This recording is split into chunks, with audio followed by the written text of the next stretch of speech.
2026 का फिजिक्स का पेपर अब तक का सबसे टफेस्ट पेपर होने जा रहा है। जी हाँ, और ये मैं आपको प्रूफ के साथ बताऊंगा इस वीडियो में। साथ के साथ ये भी बताऊंगा कि क्यों अब तक की पढ़ी गई आपकी जो भी स्ट्रैटेजियां हैं, जो आप ऑनलाइन देख रहे हो, चैप्टर वाइज देख रहे हो, ये सब स्ट्रैटेजी आपके किसी काम नहीं आने वाली।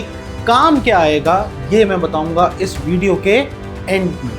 वीडियो रहेगी शॉर्ट, क्रिस्प, तो वीडियो को एंड तक देखना। और मैं गारंटी दे रहा हूं कि अगर आप इस वीडियो को देखते हो और फॉलो करते हो इस वीडियो में मेरी बताई गई कुछ बातें, कुछ फिजिक्स के टिप्स और ट्रिक्स, तो आप गारंटीड 95% ला सकते हो। तो आइए वीडियो को करते हैं start without wasting any time. आइए देखते हैं बच्चों, फिजिक्स का जो पेपर है अगर आप देखो तो पिछले साल यानी 2024 से 25 का जो पेपर हुआ है उसका अगर आप मार्क्स डिस्ट्रीब्यूशन देखो तो आपको लगभग 22 नंबर का थ्योरी आपको देखने को मिला था। कॉम्पिटेंसी बेस्ड क्वेश्चन भी थे, लेकिन अभी मैं जनरल बता रहा हूं कि थ्योरी जो आया था वो 22 नंबर के आसपास का आया था। और आपकी कुछ 15 से 16 मार्क्स की डेरिवेशन रही थी। ठीक है, ये कौन सा पेपर है? हरियाणा वाला, जो हरियाणा में था। अगर मैं दिल्ली की बात करूंगा तो बेटा ये डेरिवेशन और कम हो गई थी, याद रखना। उसके बाद न्यूमेरिकल्स अगर देखो तो 32 मार्क्स तक के आपको न्यूमेरिकल आए थे। ये बहुत ही इजी सा मार्क्स डिस्ट्रीब्यूशन मैंने आपको दिया है, और ये स्ट्रिक्टली मैं बता रहा हूं जिन बच्चों ने हरियाणा में पेपर दिया था।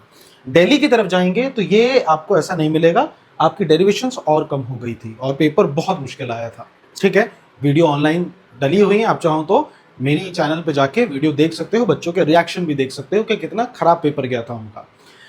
अब अगर हम इस साल के करंट सैंपल पेपर को उठाएं और 2025-26 के सैंपल पेपर को देखें तो आपको पिछले साल दिल्ली का जो टफेस्ट पेपर था बिल्कुल वैसा सा ही मार्क्स डिस्ट्रीब्यूशन देखने को मिल रहा है। लगभग 10 मार्क्स तक की डेरिवेशंस हो गई और आपको कुछ 25 मार्क्स की थ्योरी आ रही है। ठीक है, और हाफ मार्क्स मतलब पूरा का पूरा 35 मार्क्स, 70 मार्क्स का पेपर है तो 35 मार्क्स के आपको न्यूमेरिकल्स देखने को मिल रहे हैं। And this is not a good news for you. ये आपके लिए एक अच्छी खबर नहीं है। मैं बताता हूं क्यों। देखो डेरिवेशंस अगर आप देखो तो हर साल सीबीएसई कम करता जा रहा है।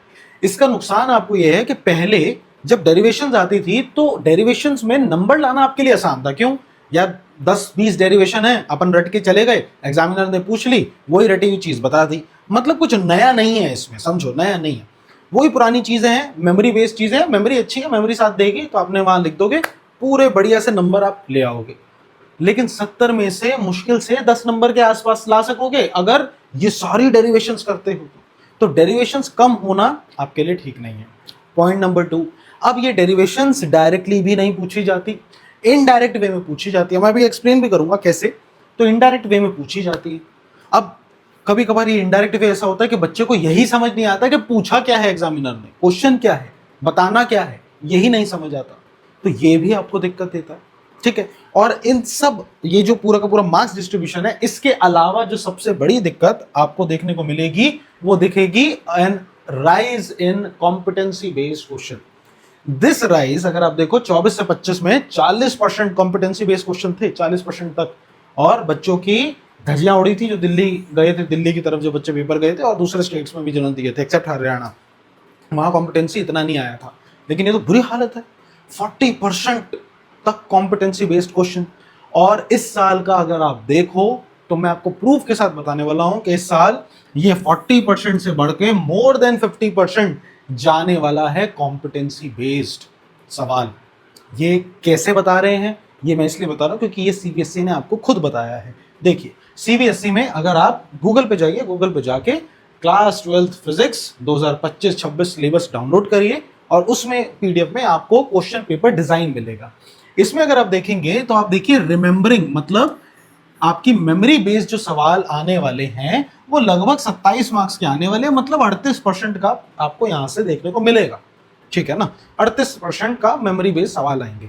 उसके बाद आपको एप्लीकेशन बेस्ड और एनालिसिस, इवैल्यूएशन और क्रिएटिंग, इस लेवल के जो सवाल हैं वो 32 + 30 यानी कि 62% तक आपको ये मिलेंगे। इन्हीं को ही कहते हैं आपके कॉम्पिटेंसी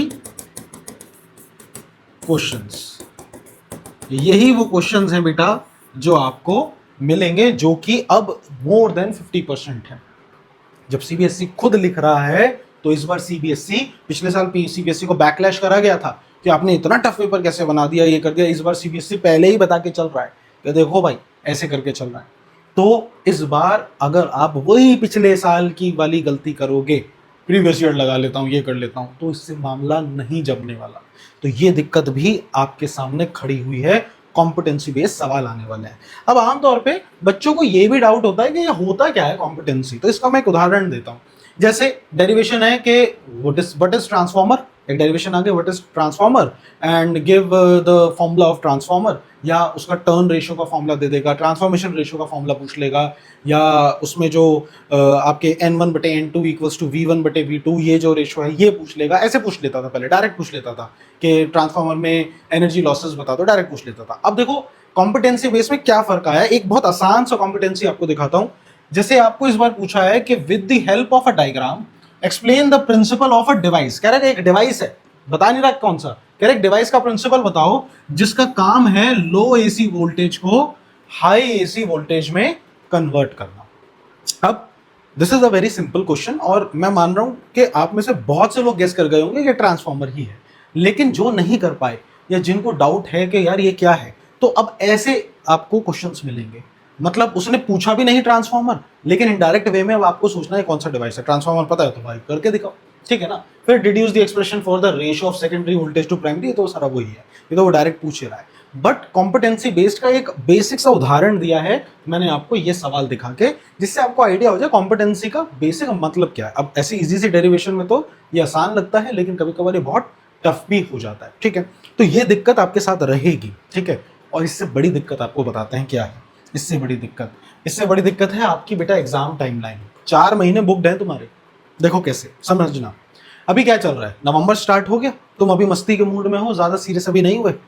बेटा दिसंबर ऑनवर्ड्स आपके प्री बोर्ड स्टार्ट होने वाले होंगे। बहुतों को डेट शीट भी मिल गई होगी, कुछ के पहले भी हो रहे होंगे और कुछ किसके बाद भी होंगे, है ना।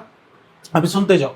तो दिसंबर में प्री बोर्ड्स मान लो, आपके प्री बोर्ड्स खत्म होंगे और जनवरी ऑनवर्ड्स आपके प्रैक्टिकल और वाइवा स्टार्ट हो जाएंगे।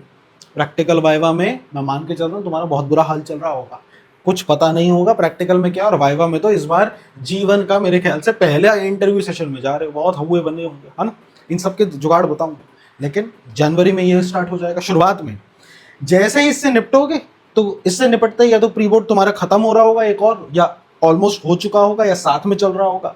और जनवरी के ही 21 तारीख से लेके 30 जनवरी तक तुम्हारे 2026 जेई मेंस का फर्स्ट टायर एग्जाम हो जाएगा, जो फर्स्ट अटेम्प्ट होता है, ठीक है। जो जेई दे रहे हैं उनको पता होगा, ठीक है। अभी जनवरी में ही है भाई, और जनवरी इतना बिजी जा रहा है, और अभी तक सीबीएसई का मेन एग्जाम हुआ ही नहीं, सीबीएसई बोर्ड्स का।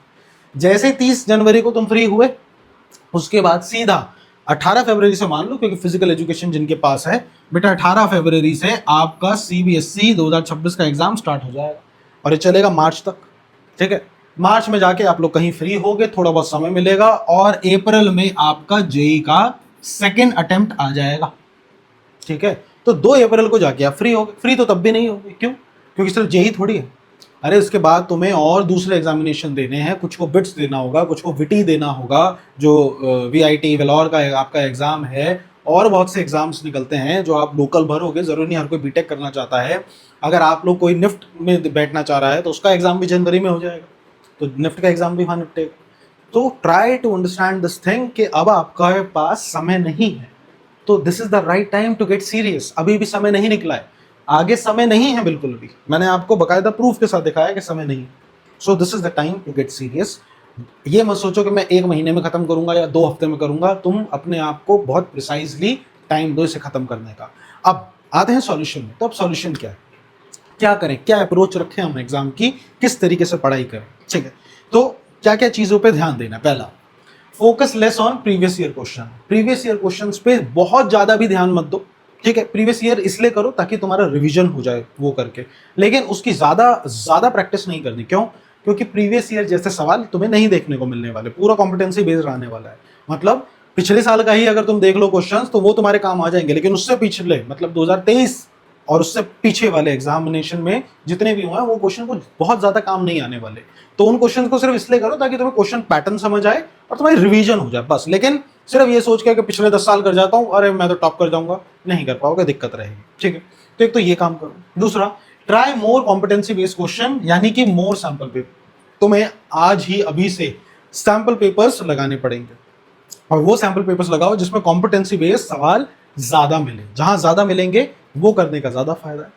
और तीसरा, मैं इस सेशन के शुरुआत से बच्चों को समझा रहा हूं क्योंकि पिछले साल ऐसा हुआ था, इसलिए इस साल भी मैं कह रहा हूं कि do not just focus on CBSE but raise your बार।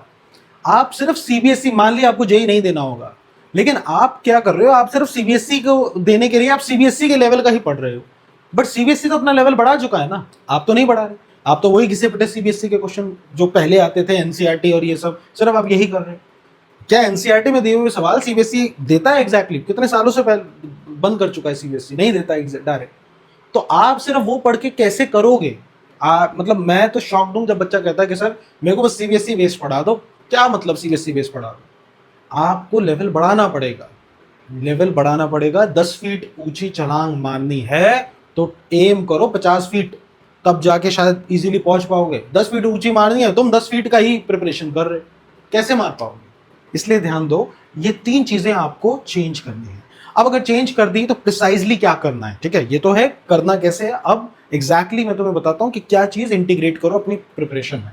देखो, पहली चीज, ये वीडियो स्पॉन्सर नहीं, मैं पहले ही बता रहा हूँ, स्पॉन्सर कहीं से भी नहीं है, मुझे कोई पैसा नहीं मिल रहा। बट ओसवाल पब्लिकेशन की जो नई किताब है फिजिक्स की, वो मैंने देखी है, मुझे वो ठीक लगी है, तो वो तुम ट्राई करो। अगर तुम्हें वो नहीं खरीदनी तो किसी भी किताब पे जाओ, you can either try MTG या फिंगर टिप या जो भी तुम्हें ठीक लगे, तुम उस पर जाओ और वो किताब से अपने प्रिपरेशन करो। मेक श्योर करो कि तुम कॉम्पिटेंसी बेस्ड सवाल ज्यादा करो, ठीक है ना। सैंपल पेपर ज्यादा करो, प्रीवियस ईयर उतने नहीं, सैंपल पेपर ज्यादा करो, ठीक है। तो एक बुक लेके आओ जिसमें ये सारा मामला हो, जिसमें कम से कम 10 से 15 सैंपल पेपर्स हो, नए क्वेश्चंस हो, उनको ट्राई करो बैठ के, और साथ के साथ पैरेलल में पुराने क्वेश्चंस करते चलो ताकि रिवीजन प्रॉपर तुम्हारे रहे। दूसरा, follow my last 60 days strategy. बेटा, अगर आप ऑनलाइन जाओ, यूट्यूब पे जाओ और सर्च करो फिजिक्स टिप्स एंड ट्रिक्स, और इस पे जब आप पहुंचोगे तो आपको एक वीडियो मिलेगा जो कि है ये, which is nothing but physics syllabus in 60 days. मैंने आपको ये बताया है कि मात्र 60 दिन में आप अपना सिलेबस कैसे अचीव कर सकते हो ताकि आप 95 परसेंटाइल तक स्कोर कर पाओ। So go and watch this video. सिर्फ इसलिए कह रहा हूँ ताकि आपको स्ट्रैटेजी समझ आ जाए। ये स्ट्रैटेजी अभी बताऊंगा तो वीडियो और लंबा होगा, तो यहाँ पर आओ और आप ये वीडियो चेकआउट करो, आपको बढ़िया से समझ आएगा। मैं वीडियो का लिंक भी इधर डाल दूंगा, आप देख लेना। तो ये वीडियो देखो, इसमें मैंने पूरी स्ट्रैटेजी बताई है कि आप कैसे नए तरीके वाले सवालों को कैसे अटेम्प्ट कर सकते हो, क्या अपनी स्ट्रैटेजी बनाओ आखिरी 60 दिन में, जो कि अब 60 नहीं रहे।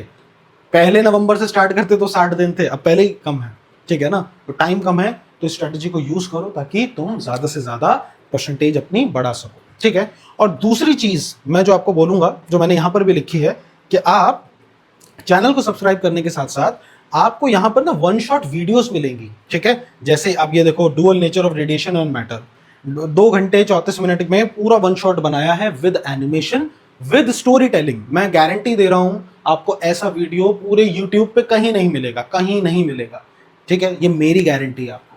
तो ये वीडियो, जैसे ये वीडियो है, वन शॉट वीडियो है, तुम्हें पता भी नहीं चलेगा कि कब, तुम्हें ऐसा लगेगा कहानी सुन रहे हो, और तुम्हें पता भी नहीं चलेगा कब चैप्टर खत्म हो गया, कब सीबीएसई बेस्ड क्वेश्चन भी खत्म हो गया और कब जेई बेस्ड क्वेश्चन भी खत्म हो गए। बहुत से बच्चे ऐसे होंगे जो जेई की तैयारी नहीं कर रहे होंगे, लेकिन मैं आपको इसलिए मोटिवेट कर रहा हूं कि आप ये वीडियो देखो, या और दूसरे मूविंग चार्जेस एंड मैग्नेटिज्म पे आपको पूरा प्लेलिस्ट मिलेगा, हर चैप्टर मिलेगा आपको, ठीक है ना। इलेक्ट्रोमैग्नेटिक वेव्स मिलेगा, सब कुछ मैंने बना रखा है, डाल रखा है। वेव ऑप्टिक्स मिलेगा, ये देखो वेव ऑप्टिक्स का डाल रखा है, तकरीबन 5 घंटे का वीडियो है, ठीक है ना। तो आप अगर यहां से देखते हो तो देखो इसमें बेनिफिट क्या है। पहला, ये एक कन्वेंशनल वीडियो वैसा नहीं है जैसे आपको वन शॉट दिखता है। क्यों? क्योंकि वन शॉट जो टारगेट होते हैं, या तो वो सिर्फ सीबीएसई बेस्ड टारगेट है या जेई बेस्ड टारगेट है। तो इससे होता क्या है, टीचर का प्लान ये होता है कि जो जेई बेस्ड वन शॉट मिलते हैं उसमें टीचर डेरिवेशन ये सब नहीं करवाते, उनका मेन फोकस होता है कि फॉर्मूला दिया और 100 सवाल करवा दिए। सीबीएसई बेस्ड वाले वन शॉट डेरिवेशन में क्या होता है, उसमें कोई हायर लेवल वाले क्वेश्चन नहीं मिलते और एक बेसिक रिवीजन करवा दी जाती है। लेकिन अगर आप ये वीडियोस देखेंगे, ये वीडियोस थोड़े लंबे इसीलिए हैं क्योंकि एक तो पहली बात वन शॉट बनाया है, दूसरा मैंने इसमें सभी वीडियो में पूरी डेरिवेशंस आपको करवाई है। साथ के साथ जेई के बहुत सारे सवाल करवाए हैं ताकि आपको आपका थोड़ा एक ब्रॉडर एस्पेक्ट मिले, आपको पता चले कि क्या क्या लेवल के क्वेश्चंस आते हैं। और साथ के साथ सीबीएसई तो हम इसमें पकड़ के ही चल रहे हैं, ठीक है ना। तो आपको सब कुछ इन वन शॉट में मिलेगा। अगर आप जेई को टारगेट कर रहे हैं तो भी आपको इसमें मिल जाएगा।